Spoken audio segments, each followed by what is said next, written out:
Meta ruins Genshin Impact, or at least in practice it does. Given that Genshin Impact is in nature a gacha game and that all these units cost money, it makes sense to have a system or a group of individuals who are essentially rating them in terms of value. This inherently is not an issue. In fact, I think it's a good idea, especially if you're just starting out. It does tell you which individuals are good individuals to pull for, good individuals to put your resources into, because they are more than likely going to be valuable for a long period of time. However, the difficulty comes that when discussing meta, the common consensus is it's a powerful unit. Units like Ganyu, units like Ayaka, units like Zhengling. I won't argue that any of these units are really good. However, one of the difficulties to consider when discussing meta, when bringing it up and when bringing up if a unit is meta or not, is comfort, versatility, and the weaknesses. And a lot of times these are not mentioned. An example is Ayaka, Ganyu,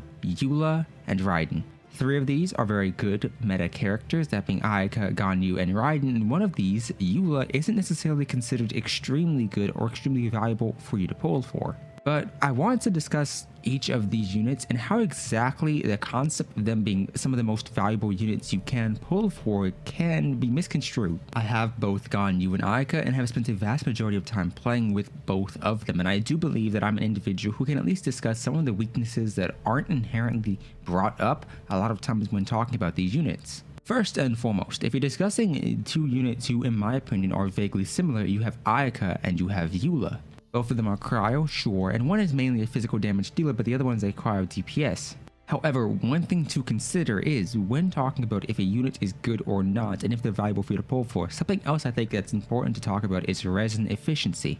I don't think anyone's going to protest the fact that Shimenawa and Emblem of Severed Fate, both having the same domain and both being vastly useful and valuable on so many different units, makes it extremely good or extremely resin efficient. It's why Resin is a great character to farm for, because the off pieces that you don't want to use on her, you can use onto somebody else. However, when talking about units like Ayaka, well, her optimal set is the Blizzard Strayer artifact set. And don't get me wrong, it's a good set, but Heart of the Depths and Blizzard Strayer aren't necessarily sets you're going to put on everybody. Many of the units who can utilize Heart of the Depths can also utilize Emblem of Severed Fate, such as Xingqiu, such as Yelan. Meanwhile, yes, Blizzard Strayer is good, but if you're making use of the full sets, you're most likely running a freeze team, and freeze teams by their own nature are pretty expensive to get up and running or to invest into. And if we're talking about the nature of Ayaka herself, one thing to consider is that the vast majority of her damage at the very least is concentrated into her elemental burst. This is the same thing that happens with Eula, and both of them have the downside of being capable of missing that burst, and if they do miss that burst, then the entire purpose of them being on that team is wasted. Yet, it's going to be a pretty heavily brought up point when Eula's banner is around that she can miss her burst, and that because she's a physical damage dealer, she has less opportunities to amplify the damage. But in Ayaka's case, missing her burst doesn't seem to be something that's brought up a lot, which I think is a downside, because if you're talking about the flexibility of these units, Ayaka needing a freeze team to actually hit her burst, because if you don't run her in a freeze team, a boss can just move, she can stagger opponents outside of it, she can miss entirely, so you are thereby more incentivized to play within a freeze team, which restricts your compositions and setups in teams.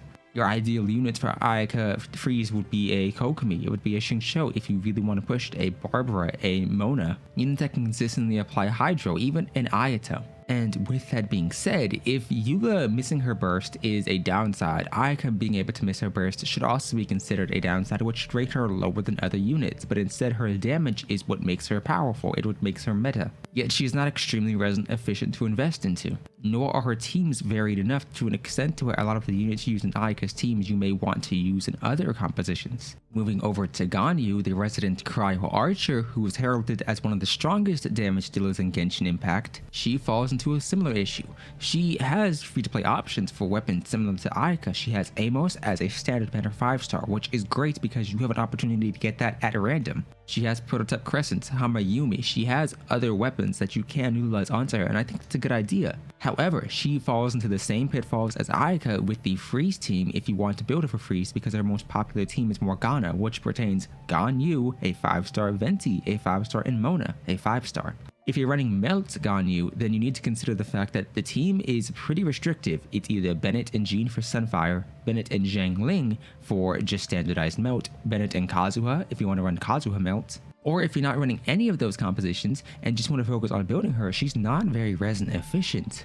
Using Zhongli allows you to use Retracing Bolide, which isn't a resin efficient domain. If you don't want to do that, you can utilize the Strongbox to get the Wanderer's True artifact set, which ultimately requires resin spent in other domains to be utilized here, as you're exchanging your bad artifacts for different artifacts, which is arguably more expensive. If you're not running these, then you need to consider the Shimenawa's 4-piece, which sure does benefit her, but she loses out on the Elemental Mastery on one hand, and Shimenawa's passive effect for the 4-piece means that she cannot make full advantage of Hamayumi's passive. And Hamayumi in melt situations is better for Ganyu simply because of the fact that she gets so much attack from Bennett, so it excels in comparison to Prototype Crescent. But these are both just niche case scenarios, and I understand that you may not be summoning for any of these characters, but let's talk about meta as a whole. Meta oftentimes is utilized to downplay certain units. Yoimiya, for instance, being worse than Hu Tao is going to be touted constantly, and don't get me wrong, is that objectively true? Yoimiya is more restrictive and possibly deals lower damage in certain situations, sure.